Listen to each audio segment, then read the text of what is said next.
याच्यानंतर मी आमंत्रित करतोय सौ गीता पाटील मॅडम यांनी आपलं या ठिकाणी मनोगत व्यक्त करावं. गीता पाटील मॅडम, टाळ्या वाजवा मॅडमसाठी एकदा जोरात. धन्यवाद सर. आता आणि उपस्थित सर्व मान्यवरांचे मी प्रथमतः आभार मानते की मला मंचावर माझे विचार व्यक्त करण्यासाठी मला संधी दिली. धन्यवाद सर आणि धन्यवाद सर्व मान्यवर.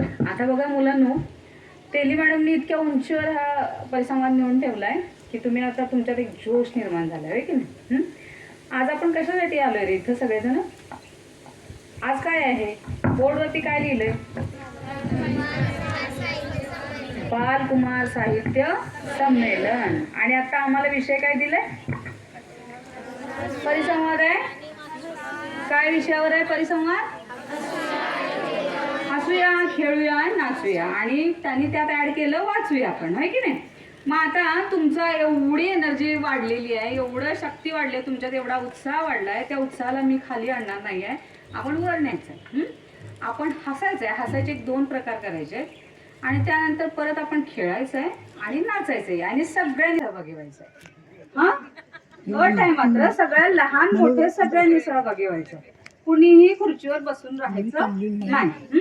तर आता हसण्यासाठी तयार सगळे उठून उभे राहा. चला आपण सगळ्यांनी हसायचंय. चला हा चला, हास्य क्लब माहितीये सगळ्यांना. आपण सगळ्यांनी सुरुवातीला हसून घेऊया. चला माझ्या पाठीमागे हसायचंय सगळ्यांनी.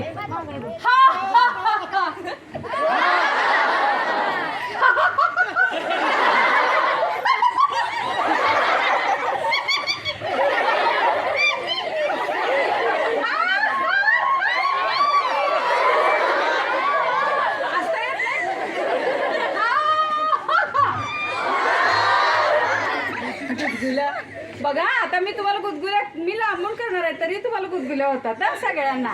झाल्या हसतायत बरं. झाल्या तुम्ही मोठे एकमेकांना करा बघू. करा, लांबून करा, होतात.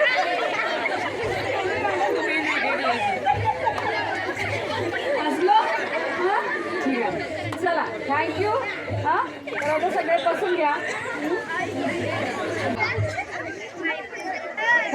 धन्यवाद. हा आता सगळ्यांनी जरासा हात वरती करायचे. हात वरती करा. आपण काय करूया, मी सांगते तुम्ही ऐकायचं, असं नाही करायचं. आता हात खाली. आपण काय करूया, सगळे एकमेकांशी संवाद साधूया. बघा आता मी काय सांगितलं तुम्हाला, हसलो आपण, है ना. आता आपण साहित्य संमेलनासाठी उपस्थित आहोत. साहित्य म्हणजे काय असते रे? कोण सांगणार मला साहित्य म्हणजे काय? कुणाला माहितीये का? साहित्य म्हणजे वस्तू. वा छान. आणि काय रे, म्हणजे इथं जे साहित्य संमेलन आहे ते कसल्या साहित्याचं संमेलन आहे असं तुम्हाला वाटतंय? पुस्तक हे साहित्य आहे. मग साहित्य म्हणलं की आपल्या डोळ्यासमोर पहिल्यांदा काय आलं? वस्तू आली.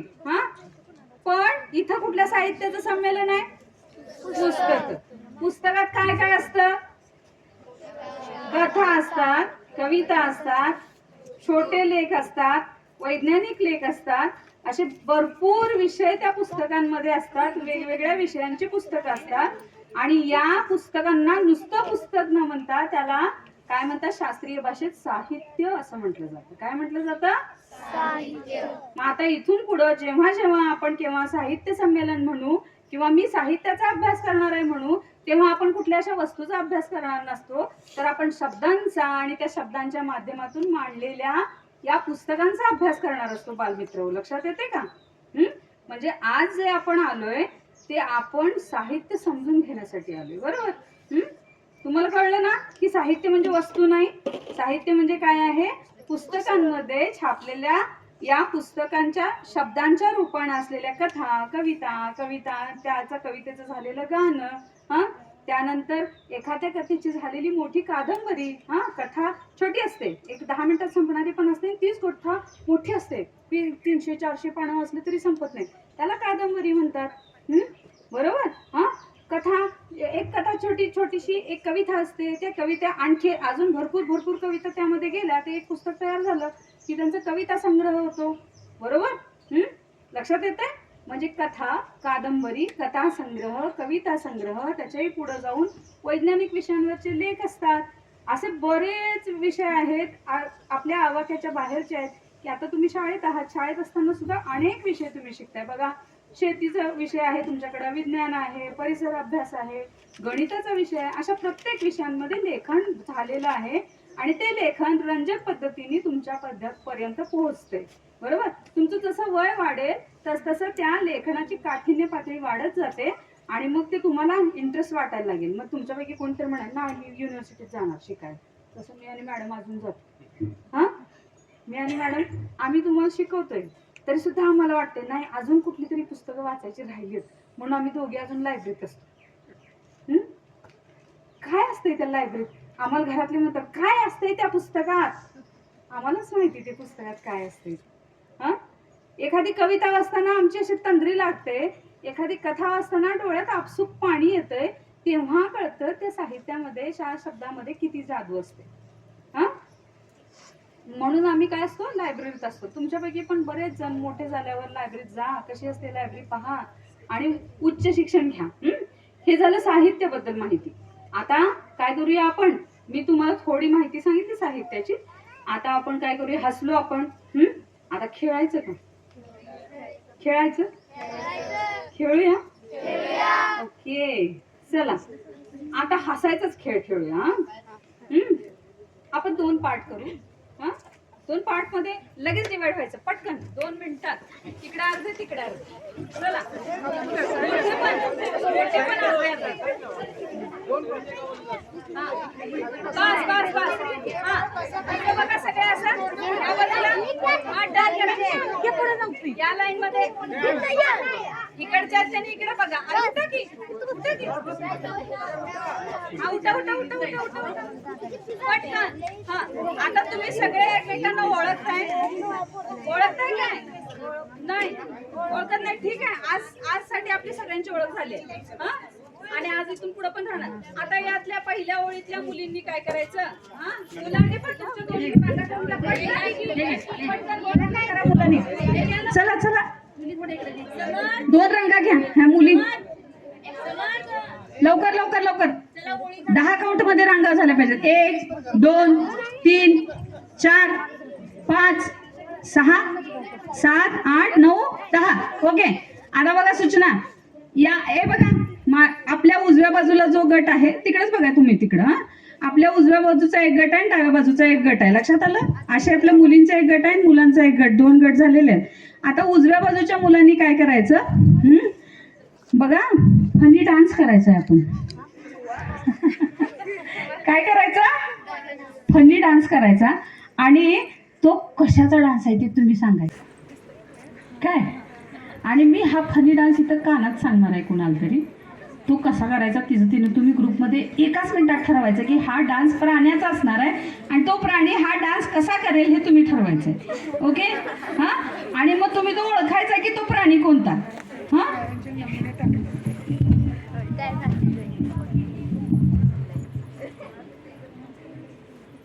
कुठलं पण गाणं म्हणा तुम्ही. पुन्हा सांगा, कानात पुन्हा सांगा तिच्या.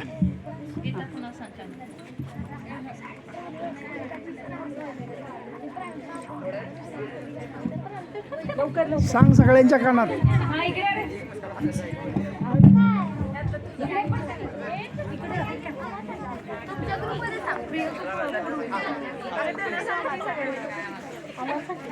तू करायला सुरुवात करते, सगळ्या करतात मग.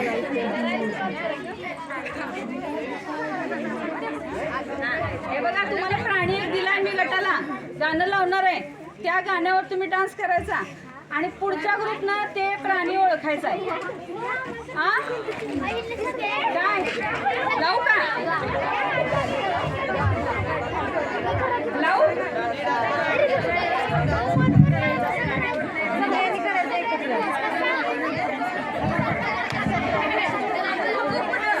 डान्स करायला लागते.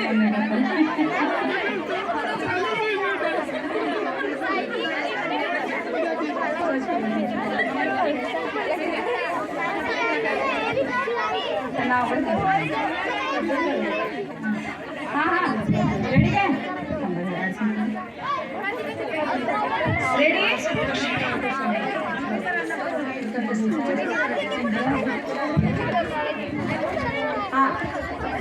कळलं? इकडे कळलंय तुम्हाला काय करणार आहे ते कळलंय. तुम्ही ओळखायचंय. हे बाळ तुम्हाला समजलंय ना? चला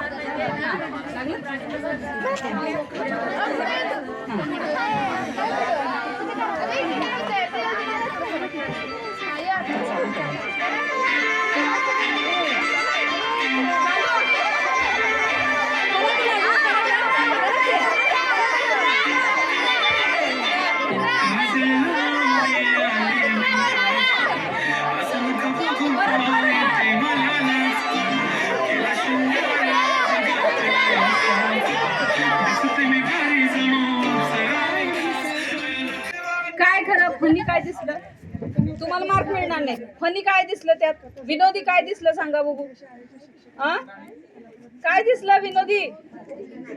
तुम्ही एन्जॉय करणार आहे की नाही सांगा? करणार आहे ना?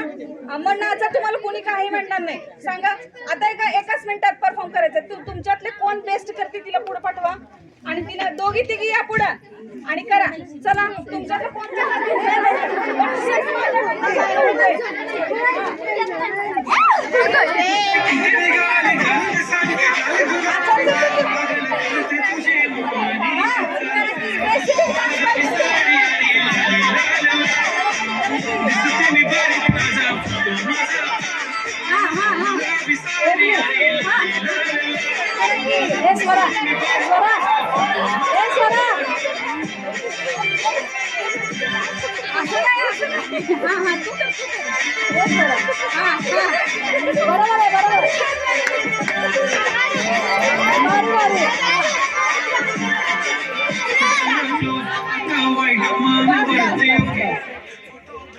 ओके काय कळलं? तुमचं काय कळलं नाही? आवाज नाही करायचा आहे त्याचा, कुठलाही आवाज काढायचा नाही. फक्त आपल्या देहबोलीतून कळलं पाहिजे की तू कुठला प्राणी आहे. कळलं? हा तू करणार एखादा मोठ्याला करायला सांगा ना. हा चला कोण करणार? स्वतःहून यायचं वरती. बसा खाली बसा.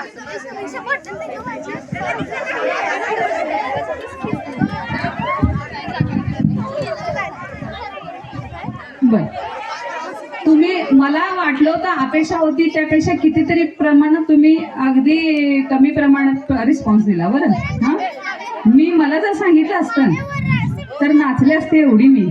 हा तुम्ही बघत बसला असता आणि 3-4 प्राणी असेच करून दाखवले असते मी. हा ठीक बरं चला. तर हे असं काय हसलो आपण, नाचलो. आता काय करायचंय आपण? नाचलो पण आणि काय खेळलो पण. हा आता एन्जॉय झाला, आनंद वाटतोय. बघा आता आपण मूळ मुद्द्याकडे वळूया. 5च मिनिटं घेणार आहे, जास्त वेळ घेणार नाही तुमचा. ऐकून कंटाळा असेल तर बघा मी काय सांगितलं तुम्हाला? हसायचं, खेळायचं, नाचायचं आहे आणि मॅडम म्हणतायत वाचायचंय. तुम्ही हसला, खेळला, नाचला. आणि आता वाचण्यासाठी मॅमने सांगितलेली जी पुस्तकं आहेत ती, शिवाय सकाळी आपल्याला पाटील सरांनी सांगितलं की बाकीचं जास्त काय वाचू नका, क्रमिक पुस्तकं वाचा. म्हणजे काय? आपल्याला शाळेत दिलेली पुस्तकं वाचायची आहेत. कोण कोण वाचणार? सगळं पुस्तक पिंजून काढणार? सांगा, हात वरती करा. हात वर करा. कोण कोण वाचणार? नाही वाचणार तुम्ही? बर ठीक आहे. बरं ज्यांना पुस्तक वाचावं असं वाटत नाही त्यांनी काय करायचंय? निसर्ग वाचायचंय. आंब्याचं झाड कसं असतंय? हा चिकूचं झाड कसं आहे? गवत कसं आहे? माती कशी आहे? जनावरं कशी आहेत? पक्षी कसे आहेत? पक्ष्यांचे आवाज कसे आहेत? हे सगळं वाचता आलं पाहिजे. माणसं कशी आहेत? माणसाच्या चेहऱ्यावर भाव कोणता आहे? कोण खुश आहे? कोण दुःखात आहे? कोण आनंदात आहे? कोणाला काय कन्फ्युजन आहे? हे सगळं आपल्याला एकदा बघितलं की कळलं पाहिजे. ह्याला सुद्धा माणसांचा चेहरा वाचणं म्हणतात. ते सुद्धा वाचन आपल्याला आलं पाहिजे का नको? पाहिजे ना? आता मला सांगायचं, मोबाईल कोण कोण वापरतं रे घरात? गेम कोण कोण खेळते मोबाईल वरती? बरं युट्यूबचे व्हिडिओ कोण कोण बघते? इन्स्टाला अकाउंट कुणाचं आहे?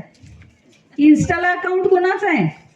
फेसबुक, इन्स्टा असतील ना सगळ्यांचे? नाही आहे तुमच्याकडे? बर हा, तर बघा रे बाळांनो, मोबाईल वरती आपण बघा, हा मोबाईल गॅजेट आहे की नाही, त्या लोकांनी आपल्याला वेळात काढण्यासाठी दिलेला आहे. हे आपण असं घेतो आणि काय करतो बघा, स्क्रोल नुसतं ढकलत जातोय आपण पुढं. हे ढकललं त्याच्या पुढे दुसरं तयार आहे, ते ढकललं त्याच्या पुढे तिसरं तयार, चौथं तयार, 5 असे कित्येक रील्स त्याच्यावरती तयार असतात आणि त्या छोट्या छोट्या असतात, त्यामुळे आपल्याला बघायला कंटाळा येत नाही. हा, निकडसर रील्स बनवतात छोट्या सुविचारांच्या. अगदी छोटी क्लिप असते, मी नेहमी बघत असते त्यांच्या क्लिप. अतिशय सुंदर विचार लिहिलेले असतात त्याच्यावरती, त्यांच्या स्वतःच्या आवाजात त्यांनी ते विचार उद्धृत केलेले असतात आणि त्याला मागे म्युझिक दिलेलं असतं आणि खरंच ते जीवनातलं काहीतरी सार शोधून काढल्यासारखं, शोधून काढून विचार शोधून असं काहीतरी बघायचं बाळांनो. मोबाईलचा वापर कशासाठी करायचा, ज्या गोष्टी फायद्यासाठी आहेत. मोबाईलच्या जाळ्यात आपण अडकणार ही गोष्ट गरजेची आहे, पण त्या जाळ्यातून बाहेर येण्यासाठी आपल्याला काय करायचंय की त्या गोष्टीचा सकारात्मक वापर करायचा आहे. सकारात्मक म्हणजे आपल्याला फायद्याचं आहे तेवढंच घ्यायचं. ओके हा, तर आपण या गोष्टी एकच लक्षात ठेवूयात की आपण हसायचं, खेळायचं, नाचायचं, बागडायचं, आयुष्य जगायचं, आयुष्याचं बर्डन घ्यायचं नाही, आयुष्याचं काहीतरी ध्येय ठरवा. आत्ताच काय करा, आपल्या आयुष्याचं, तुम्ही भले ग्रामीण भागात असाल, मीही ग्रामीण भागात शिकून मी तुम्हाला शिकवणारे टीचर झाले. माझ्या हाताखाली शिकणाऱ्या काही विद्यार्थिनी, आज एक मुलगी PSI आहे, एक मुलगी CA झालेली आहे, काही मुली माझ्या हवलदार म्हणून आहेत, काही मुली माझ्या नर्सेस आहेत, काही अपंग समावेशित शिक्षणातली मुलं माझ्याकडे जी होती, तुम्ही इमॅजिनही करू शकणार नाही की ज्यांना डोळे नव्हते, कान ऐकायला येत नव्हतं, मूकबधीर होती, बोलता येत नव्हतं, अशी मुलं आज त्यांच्या आयुष्यात एकदम छान समर्थपणे जगत आहेत. एक मुलगा त्यातला म्युझिक डायरेक्टर आहे, संगीत येतात की नाही गाण्यांना पाठीमाग ते, तसा, आणि गायक आहे. दुसरा मुलगा तबला वाजवणारा शिक्षक आपल्या विद्यापीठात आहे. तिसरी एक मुलगी आहे, ती ग्रामविकास अधिकारी झाली. अशा कित्येक गोष्टी आपल्याला डोळे नसले, एखादा अवयव नसला तरी सुद्धा आपण मिळवू शकतो. आणि हे कशाच्या जोरावर झाले, ज्ञानाच्या जोरावर झाले. ती मुलं वाचत गेली, शिकत गेली आणि नुसतंच वाचून वर्गात बसून मळलं म्हणून बसली नाही, तर वर्गात प्रत्येक गोष्ट जी घडत होती त्या गोष्टीचा आनंद घेत गेली. मग तो खेळ असू दे, ऐका रे बाळांनो, तुमच्यासाठी उपयोगाचा आहे. खेळ असला, खेळात पूर्णपणे झोकून द्यायचं, असंच खेळायचं की त्यात आपण टॉपला असलं पाहिजे. काय पिल्लू, तुझं नाव काय? हा, रणवीर. हा, तुला खेळ आवडतात ना? हा, तर खेळ असा खेळायचा खेळ की त्यात आपला हात कुणी नाही धरला पाहिजे.